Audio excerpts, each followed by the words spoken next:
Wickiups were a shelter for the Ute people.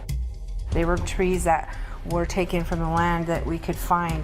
One Wickiup will not look like the next because there's different trees. We've been recording Wickiups for many years. We're down to the last few hundred of them on the surface of the western United States, and that's why we're in a kind of a rush against time. So we try very hard not to leave anything behind, which sometimes provides a challenge for the archaeological community to record and find evidence. The fact that they weren't well recorded or understood made them seem even more significant. The Ute people virtually lost all of Colorado. In our minds, our old Ute territory, we still own that land. Beneath that is where our ancestral people are buried. So that's why we want to keep them and preserve them as much as possible.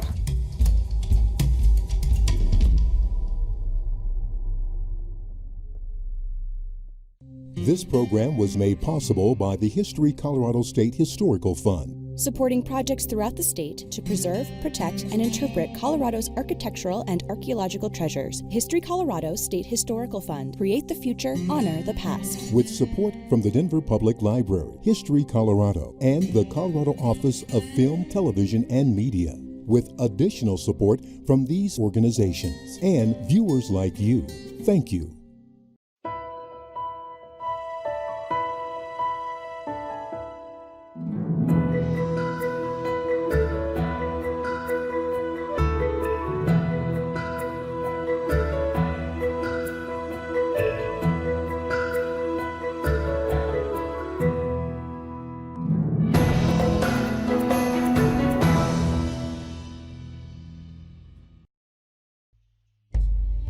A Wickiup is an anthropological or archaeological name that has been used for Native American dwellings.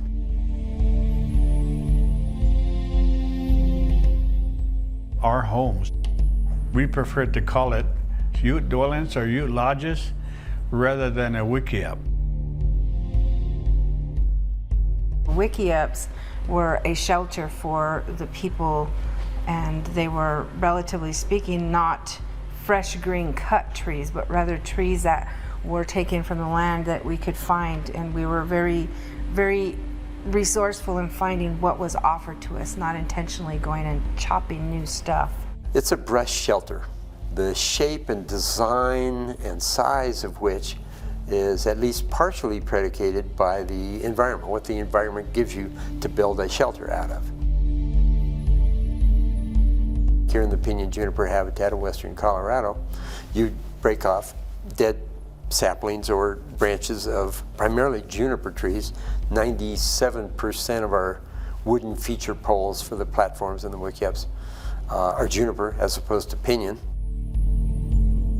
In the summertime, they're up in the mountains. They're building lodges there. So they make lodges that are easier to put together. Sometimes they're made out of aspen poles, especially in the mountains where there's aspen, a lot of aspen. So they're dwelling out of aspen poles. What Mother Earth provides to us is all to be seen. We don't go seeking it. It's usually there for us. And so it's through that knowledge and the ability to structure something in a unique form to provide that shelter. One Wickiup will not look like the next because there's different trees, different brush that are out there. They're so expedient, some are bigger than others, some leaned one direction or the other, but they were put together with the weather in mind more than anything else. We spend a whole lot more time recording it than they did building it. A whole lot more time, which is ironic. The real reason I started for Dominguez Archaeological Research Group was because years of being in the field and finding sites being wiped out by vandals and animals and development of all sorts. And that's part of what the Wickiup project was all about. Those things are in the environment, and wood deteriorates, and a lot of these were done probably 150 years ago, and ultimately they go into the ground. We've been recording Wickiups for for many years, actually, from the 1980s when we first started doing cultural resource management work. But the Colorado Preservation Organization listed this as one of the most endangered structures in Colorado. And so we picked up on that to push the Wickiup project. Back in 2003, DARG got a small grant to do a Wickiup study in a site in Garfield County, which is one of the largest accumulations of Wickiup structures. It was kind of astounding to learn how little we knew about Ute archaeology, even though it's the most recent indigenous and aboriginal archaeology available to us. The fact that they weren't well recorded or understood made them seem even more significant. We tread very lightly, and we're told you leave the campsite as though you were never there. So we try very hard not to leave anything behind, which sometimes provides a challenge for the archaeological community. They're looking for evidence. We're told do not leave, basically in English, do not leave evidence you were there. Even though the Utes were gone, they had left these traces of their hunter-gatherer lifestyle here. How little we actually knew and how hard they were to recognize out in the field, which is also why they weren't studied well. It quickly became obvious that we didn't know enough to actually interpret the meaning of these or the significance of them even without starting to talk to the Utes. The knowledge that I carry is basically very much in contrast to the archaeological community. With archaeological education, people go to school for years, they learn processes to collect data, interpret that, and then try to tell a story according to how the data tells this story per the collection of evidence and science. But as Indigenous people, we actually have what's called traditional knowledge. A lot of that knowledge and the stories are handed down from generation to generation. It's a process of recounting events, but they're all told by someone who has a heartbeat, who has the ability to draw air. So for us, those stories are very much alive. We never question it. That's one of the things as a young person when listening to elders tell these stories, you never question. Out of respect, you listen. As archaeologists, we're always asked a couple of questions. What did you find? And what did you find out? And so we try to answer those basic questions of what did you find by doing intensive recording, gathering data, putting it into a sort of book of facts. We're tracking all of these sites on the landscape, and they extend from these sites that we've been recording, extend from the Uncompahgre clear up through the Piceance Basin. In fact, the Piceance Basin has some of the best preserved Wickiup villages and just single Wickiups that we've recorded.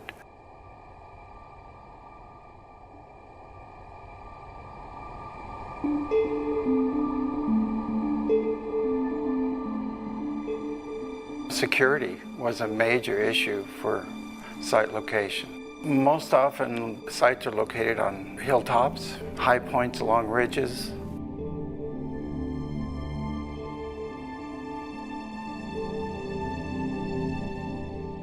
They wanted water and food resources to be fairly close. So that's where you would always find the people having their encampments near a water source. When you speak to an Indigenous person and you say natural resources, we're always going to say water, land, plants, animals, things that are more natural in the state of where we've always conducted life. It's pretty clear that these people traveled in extended family groups, and a lot of the Wickiup villages were ranged by family groups.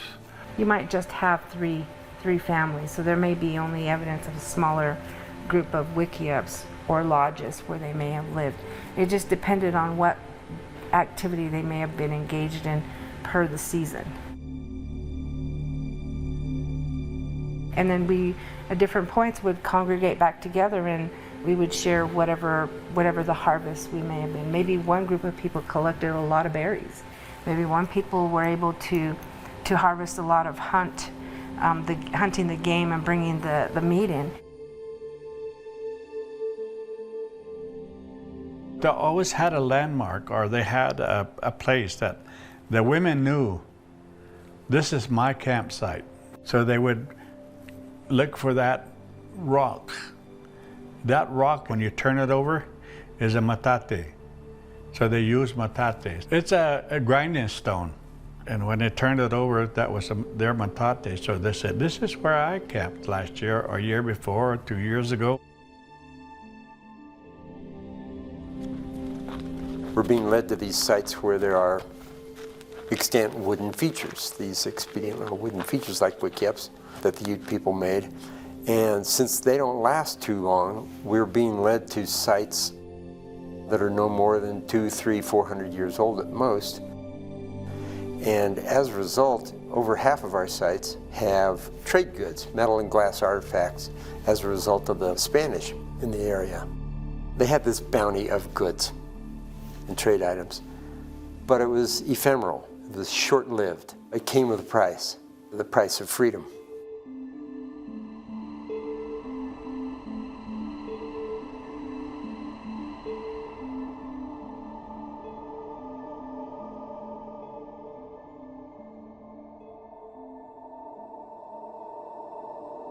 It's easy when you're out there in the field doing your field work to get engrossed in the minutiae, the details of mapping the artifacts in place, measuring the Wickiup poles, getting all this data because these things are going away so rapidly. But then every once in a while there's some little thing that brings us back to the fact that we're out there. What this is really about is the people who live there. I know on this one site, the Ute Hunters Camp, we called it, because they were, one of the main activities on the site was making lead bullets, smelting the lead over the campfire. And we carefully mapped where all these little bullet primers were that they popped out of the bullet casings. And you could see where the individual knocking these primers out had been kneeling. The bullets were arranged in 2 arcs where his knees had been. We've gotten to the point now where we can walk onto one of these Wickiup sites and start finding seed beads. We can tell from the size of these beads, this is pre-1860s, this is 1850s, or this is post-1880s, 1890s. They were demanding and requesting smaller and smaller and smaller beads because they could make more and more intricate embroidery with these beads. And these beads were made primarily in Venice, Italy, and in Bohemia, or in Europe, and shipped over the ocean by the hundreds of pounds. Billions, literally billions of these little beads were shipped over to the East Coast, brought out west on some trader's mule, and traded to the Indians by the billions, where they were sewn onto their clothing, their moccasins, their gun scabbards, horse blankets, etc. And when a thread breaks, dozens of these little things will fall out onto the ground, and many, many of them were left behind. But it brings it back to the fact there were people here, not just artifacts. That's that, right there. There's 13. I really, really believe that the archaeological community needs to come down to the level of they are not the almighty authority. The people who've lived the life should be revered as the almighty authority. During the early period, we were required to collect artifacts, and the Utes were kind of against that idea. The invasive archaeological digs was one of the things that we felt was invading the resting places of those who have passed on. Science is all about the collection of data, not actually the collection of artifacts. However, the past has been very good. That record, that collected record from thousands of sites, literally thousands of sites have been recorded in western Colorado, tens of thousands. The record is being preserved one way or another, but hopefully it's going to be preserved more through data than collection in the future. There's so many different innovations out there that will take a lot of the processes and allow them to not be so invasive. As early as the early 17th century, 1600, 1610, Santa Fe and Taos, when the Spaniards arrived, the native peoples, including the Utes, were gaining access to these trade goods. Metal knives, metal axes. Once you had a metal axe, tree trunks and tree limbs became a source for your wooden feature elements. They could go through a juniper or pinyon sapling or branch in a matter of seconds, which they could not do prior to having metal axes. Once they were taking at least some of their Wickiup poles or platform beams with metal axes, we're able to date that structure using dendrochronology or tree ring dating. The prehistoric weather patterns are reflected in a cross section or a core from one of these trees. And dendrochronologists who do tree ring dating have established sequences that vary from area to area. They establish these sequences of thick and thin rings, and they begin to recognize those. And if you've got the outer ring or the bark, they can tell you not only the year that that tree was cut down, but sometimes the season of the year. We had one site, the Pisgah site up in Eagle County. We took 20-some dendrochronology samples, again and again and again and again. It was the fall and winter of 1853. We know exactly when those people were living there, which is pretty unusual for archaeologists, to be able to pin it down that close. Okay. This is the earliest tree ring date we've ever got on a Wickiup. Our earliest good solid date from tree ring dating is out here on the Uncompahgre Plateau is 1795. We got a standing Wickiup and we cored one of the axe cut poles, and the outer ring was 1795. People have been building these brush shelters for 12,000 years. In a shelter, in an overhang, or a cave of some kind, they might be 1,000 years old. Out in the open, I doubt any of them much prior to 1750 are out there, but we're just guessing.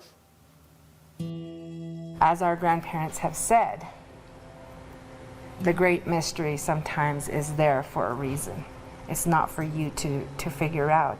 Just know that it does exist.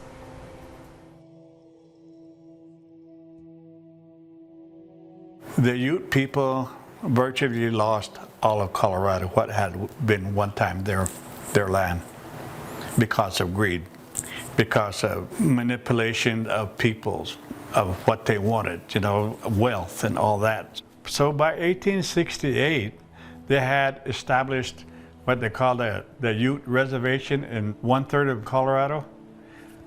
They established that for all the Utes.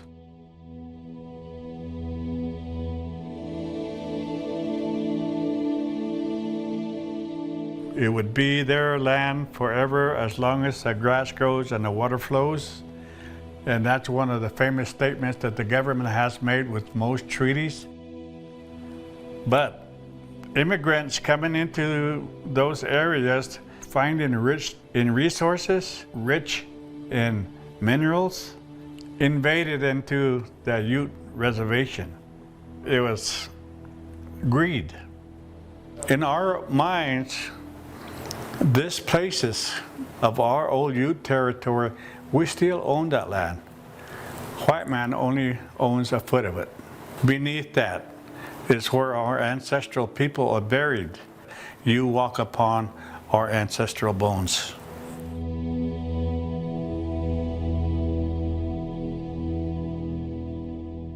We were all taught in school. Ute archaeology in Colorado ends in 1881. The gold and silver seekers were here. The Front Range was getting populated. Agricultural lands were being discovered in western Colorado, and the call of the Utes must go rang out. But over half of our sites in northwest and west central Colorado are after 1882. There were still plenty of Utes in Colorado living on the landscape, much as they had for thousands of years. We've got a Wickiup site that dates to 1914. We got one in 1916. They were undoubtedly Utes living on the landscape under the radar in western Colorado into the 1920s. You don't see that in the history books. After 1881 in Colorado, they were basically saying, you're red, you're dead. So they were moving, instead of being at the springs and along the rivers and water courses and along the trails and corridors, they were going under the radar. Their settlement patterns changed. They were living in less attractive places to live to avoid contact with the white settlers and miners and cavalry.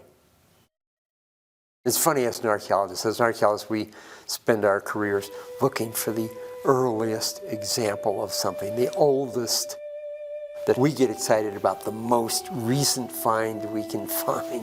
1916, how great is that? They came back, hunted in the old hunting areas, stayed in the old places that their families used and people used to stay at. They made that. It may have become government land, it may have become private land and things like that, but they moved back into those areas.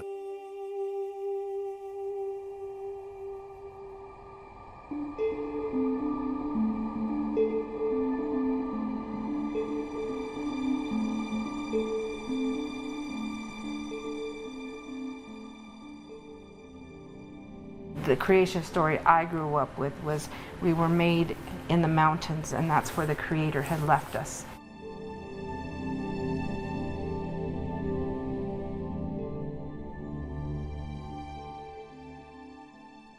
We don't have no migration story.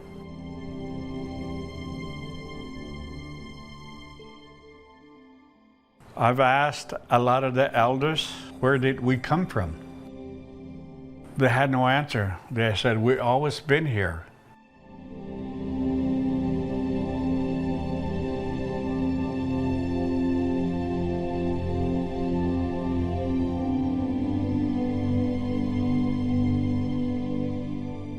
We were there to partake of the land, and for the trees, the animals, the birds, they were going to be the ones who would teach us how to live this life out here. They made temporary shelters. So you find some of these temporary shelters along where they were either hunting or if they were visiting other Ute bands.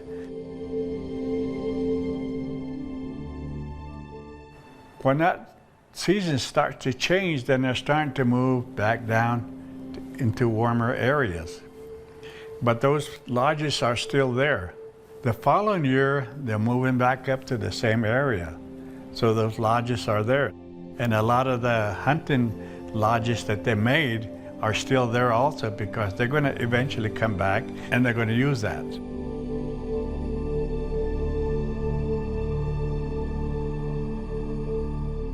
With the Wickiup project, most of the understanding comes through material culture because that's sort of the hallmark of our own technological society, our property-based rather than place-based society. Places are seen as property, which is a thing, but for Aboriginal cultures generally, and certainly for the Utes as I've come to understand them, place is a living thing, and it's a way of life, not something that's owned. That was once somebody's home. Would I ever walk into George Washington's former home and just start ramrodding it? No, I don't think so. Well, that's the same thing as if you were going into a Wickiup. That was somebody's home. That was where somebody conducted life or duty in that time. Our grandparents would say, be careful what you touch and what you do, because even if that person does not exist in this life anymore, that does not mean they may not want what you took. That doesn't belong to you. It's a physical world that we're looking at, but they may have been looking, and probably were looking at, more of a spiritual world as well.